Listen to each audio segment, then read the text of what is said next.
नेताजी सुभाषचंद्र बोस संस्थेच्या वतीनं महामानव डॉक्टर बाबासाहेब आंबेडकर जयंती उत्साहात साजरी। पेढे वाटप करून संस्थेचे अध्यक्ष रतन लांडगे यांनी केले पुष्पहार अर्पण। भारतरत्न डॉक्टर बाबासाहेब आंबेडकर यांची जयंती जालना शहरात मोठ्या उत्साहात आणि जल्लोषात साजरी करण्यात आली।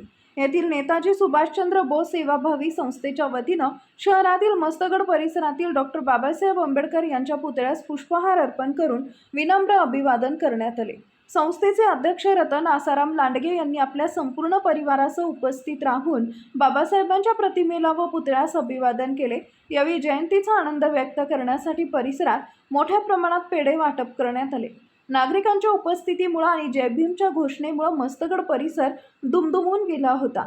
यावेळी प्रसार माध्यमांशी संवाद साधताना रतन लांडगे म्हणाले की डॉक्टर बाबासाहेब आंबेडकर यांनी समाजातील दीनदुबळ्या, शोषित आणि वंचित घटकांसाठी दिलेलं योगदान अमूल्य आहे। त्यांनी विषमतेच्या अंधारातून समाजाला बाहेर काढण्याचं काम केलंय, म्हणूनच त्यांना खऱ्या अर्थानं युग प्रवर्तक म्हटलं जातं। बाबासाहेबांचे विचार हे येणाऱ्या हजारो वर्षापर्यंत जगाला प्रेरणा देत राहतील आणि त्यांची जयंती अशीच उत्तरोत्तर मोठ्या जल्लोषात साजरी होत राहील असा विश्वास यावेळी त्यांनी व्यक्त केला। या कार्यक्रमाला सामाजिक क्षेत्रातील मान्यवर, परिसरातील नागरिक आणि कार्यकर्त्यांची मोठ्या संख्येनं उपस्थिती होती। जय हिंद। नेताजी सुभाषचंद्र बोस संघटनेचे संस्थापक अध्यक्ष रतन आसाराम लांडगे।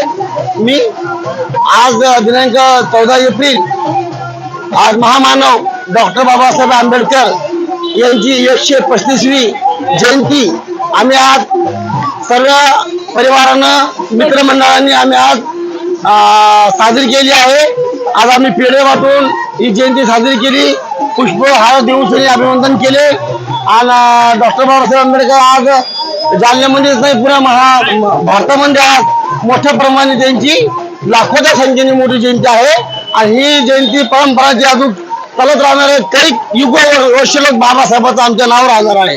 बाबासाहेबांना आम्हाला अधिकार दिला, म्हणून आज आमचा अधिकार आहे की बाबासाहेब जयंती करायला आज त्यांनी आम्हाला संधी दिली, म्हणून महामानव डॉक्टर बाबासाहेब आंबेडकरांचा आम्ही धन्यवाद मानतो की आज आम्हाला त्यांनीच फक्त आझादी दिली आणि आज हा दिवस आम्हाला सगळ्यांना पाहायला भेटलेला आहे, म्हणून आम्ही जयंती सगळ्यांनी मिळून साजरी केली आहे। जय हिंद, जय महाराष्ट्र।